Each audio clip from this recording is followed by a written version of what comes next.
a video on this bread mix. So I bought this bread mix to see if we could bulk it out. So if we could take half the bread mix and add the same amount of flour to it, but the right amount of water, and would it still work? And it did, Now I've got a little bit of this bread mix left, so I've got half the packet left, so I've got 250 grams left. And I kind of thought, well, I'm going to do something with it. I normally make my own bread and normally make sourdough. But I kind of thought, well, could we actually put some sourdough starter in this bread mix and improve its flavour? We're not going to actually use the sourdough starter for the yeast that's in it, but we're going to use it for the flavour that's in the sourdough starter. So I've forgotten what I kind of did. So it's 250 grams worth of the bread mix, and then it was 200 grams worth of bread flour. It's just the cheap stuff from Lidl.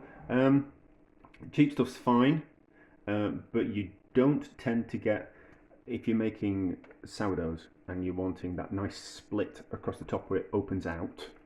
That's the bread opening out in my hands there. You're better off with a higher quality gluten flour. If you're not particularly bothered about that, the cheap stuff's fine. And then we've got, as of the packet instructions, I put in 100 grams worth of my sourdough starter. So that sourdough starter is 50 grams of water and 50 grams worth of flour. So then I have that. So that was 200 grams worth of flour. So there's 50 more grams of flour in there. So that's taken to 500 grams, and there's 50 grams worth of water. So you just kind of have to do a little bit of calculation and kind of work out for that whole bread mix. So 500 grams of it all, I would have needed 220 milliliters. So there's 50 grams worth of water there. So I want to put in 270 milliliters of water. Oh, that's my sourdough starter. I need to do something with that. I've got a little bit too much. So that's the amount of water there. So now, hopefully, the sourdough starter won't have an adverse effect on the yeast in the bread mix. Now, I've done this before where I've used some dried yeast and I've added some sourdough starter to that type of bread. So I've used, not going to make any sense here, I've made a loaf of bread using flour and packet yeast, and then put some extra sourdough starter in. It's the same as what I'm doing here, but without a bread mix. And it kind of improves the flavour of it. So I'm kind of thinking that hopefully it'll do the same, because I can't imagine that the fast-acting yeast is any kind of quite different. So this is just out of interest, and if I'm curious about something, I think we should have a go. And also, I think it's kind of quite interesting. If you've only got a little bit of packet bread mix left and you need to make more bread, and don't want to have to buy another packet of bread mix, you can simply bulk it out with some flour, and away you go. But then you can also kind of, if you're in a little bit of a rush to make some bread, if you like making your own bread, and you haven't got the 2 days faffing around with making a sourdough, you can, and you've got a bit of bread mix in the cupboard, you can add some of your sourdough starter to it, or your pizza mix, either same kind of thing. So you can make your own pizzas, or you can buy your own pizza mix. But adding a little bit of sourdough starter to it can improve the flavour. So the bread mix doesn't say much about kneading. I think it's important. It says like 2 minutes of kneading and a bit of resting. I don't think that's going to be enough, because we're putting strong bread flour in it. So I think this needs good kneading for 5 to 10 minutes, depending. I'm not going to do that on camera because it's a little bit boring, and although some people might find watching bread being kneaded very therapeutic, I think it's a little bit boring. So I'll knead this 5 minutes, and then we can see how it turns out. I seem to remember now that it was kind of quite a wet dough, but that won't be a problem. I don't think we'll add any more flour to it. Might do, but if I do add some flour to it, I'll tell you, and I'll tell you how much I've added as well. So I'll knead this, and then we'll be back. So the dough was a little bit wet, so I've added 50 more grams worth of strong bread flour to it. So it's not a bad dough. It's not a bad dough. Just need to shape it. So I'm going to shape it. I'm going to put it in my proving basket. Don't have to, but we might as well if we can. So what we're trying to do is trying to create tension in the dough. So what we're doing is we're pushing, we're pushing the dough on the outside, round and underneath. So it's pulling it like that. So my hands are pulling the dough like that and creating tension in the dough. And that's what we'll get a little bit of spring.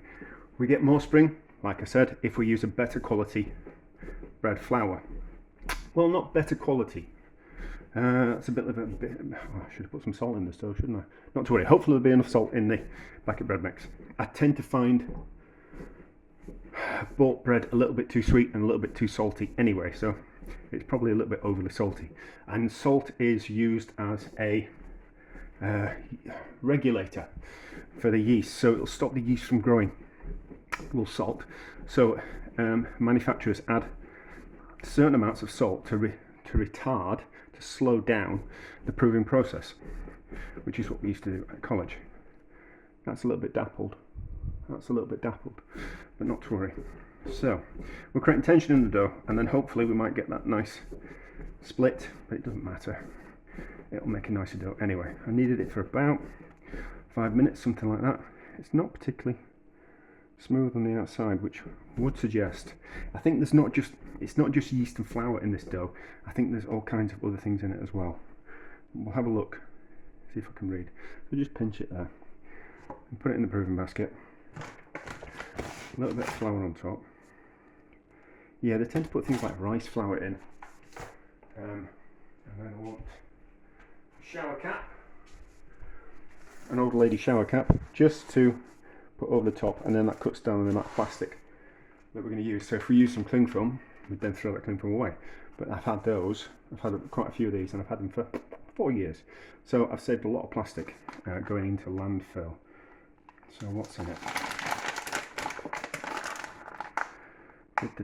Wheat phallim, calcium carbonate, dried yeast, salt, chickpea flour, there we go.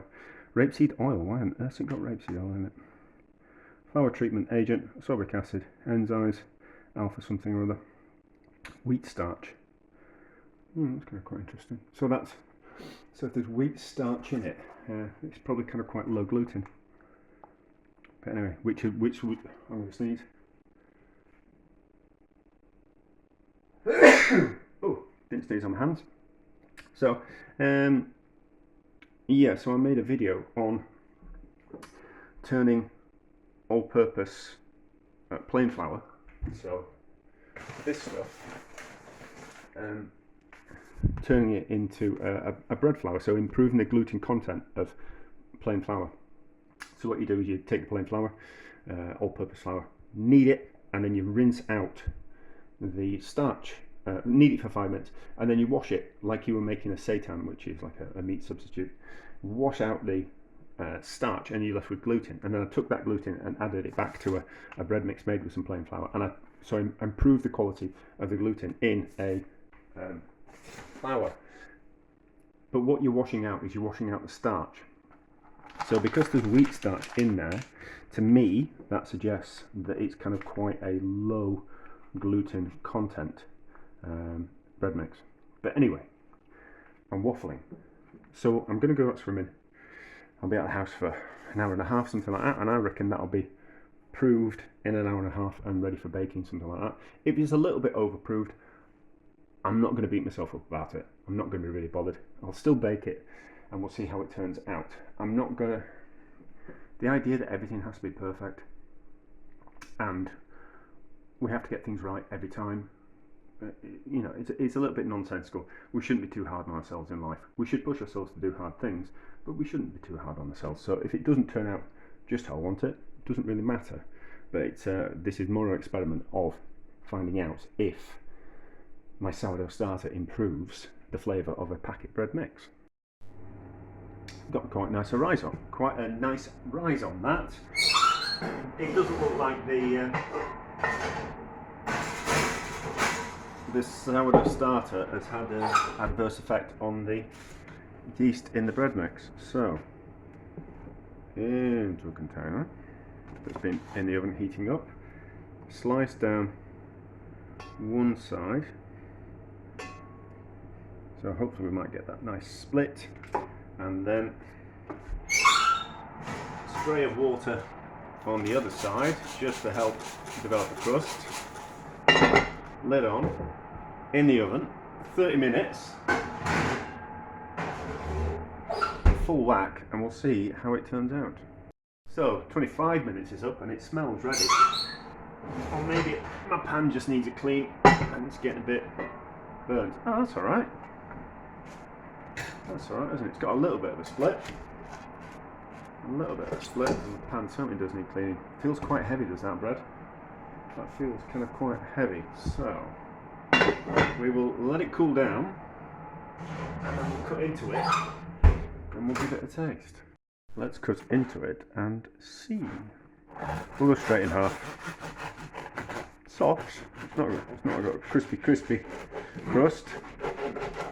but it looks alright. It feels alright. That's alright, isn't it? That's alright. Still a little bit warm. Now let's just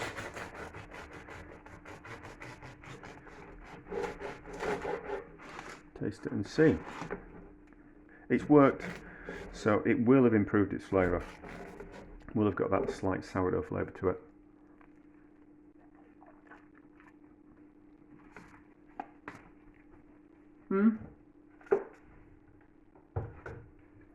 It's improved it.